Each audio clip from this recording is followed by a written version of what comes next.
Day 6 of the Montana legislature this morning in Business and Labor, we heard a bill to allow the Board of Housing to service loans. It would prevent a handful of loans from getting sold out of state, a good thing.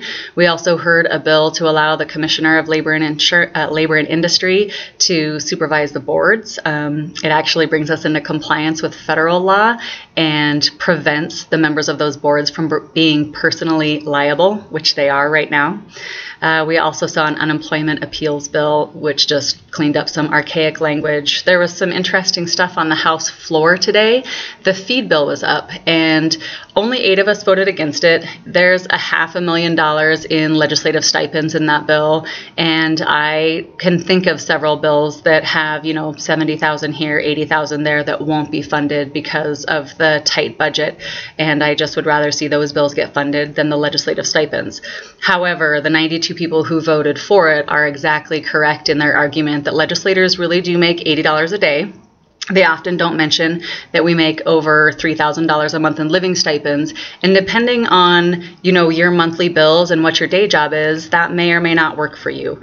I can see both sides of that story. One representative today who serves on the Business and Labor Committee stood up and said even though he had voted for a bill, he just wanted to point out that this program doesn't belong in state government.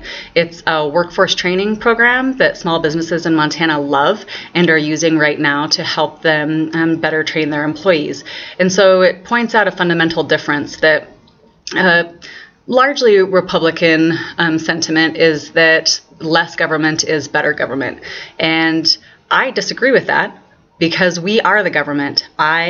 Voters, you and I, and the representatives that we send to the legislature to represent us are the government. And so if we decide that we want to pool our money or apply for federal grants to help us grow small businesses in Montana by training our workforce, then we absolutely should do that. So just an interesting difference of opinion. There was a GOP press conference today, and I just want to remind everybody that you cannot cut your way to prosperity. In the Montana Republican Party right now, you're seeing folks who are adhering to the same exact conservative budgets that have sunk other states. In a video the other day, I said, don't worry, we're not going to let anyone brown back the state. And I was referring to Governor Brownback of Kansas. He said he was going to use his state economy as a petri dish to show how well conservative budgets work. And we know how well they work. They're bankrupt. It's the worst situation you could have. And so the Democrats and I are here to make sure that Montana doesn't get brown-backed. In education, I have good news and bad news. The good news is special education funding was heard on its own today. The bad news is it requires money to fund things, and so I'm a little bit worried about it getting passed out of committee. There were 3 bills. One just provides for inflationary funding. One provides for inflationary funding and an additional $2 million to special ed co-ops. They provide special ed funding for rural schools. The inflationary funding for special ed was, I think, illegally not provided for in the last legislature, and this problem has to be fixed.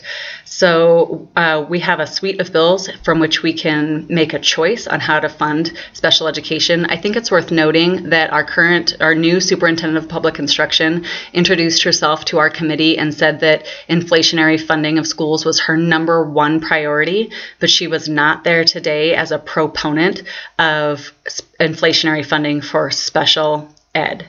When asked why, her staff said that this is not the inflationary funding they were talking about. Your budget really reflects your values. The same people who rail against public education as being inadequate won't vote to fund these bills. The same people who rail against special education, especially being a place where we have to have privatization because public ed is failing us, they are the folks who won't fund these bills. And so, if you won't vote for a fix and then you're going to blame the inadequacies that are a result of the lack of funding on your wanting to privatize, I think it's disingenuous. I really hope that the funding for public education gets passed out of committee, and I will give you an update as soon as I can. Thanks for paying attention and using the ledge.mt.gov to contact your reps. I'm getting lots of messages, so I know it's working. Have a great day.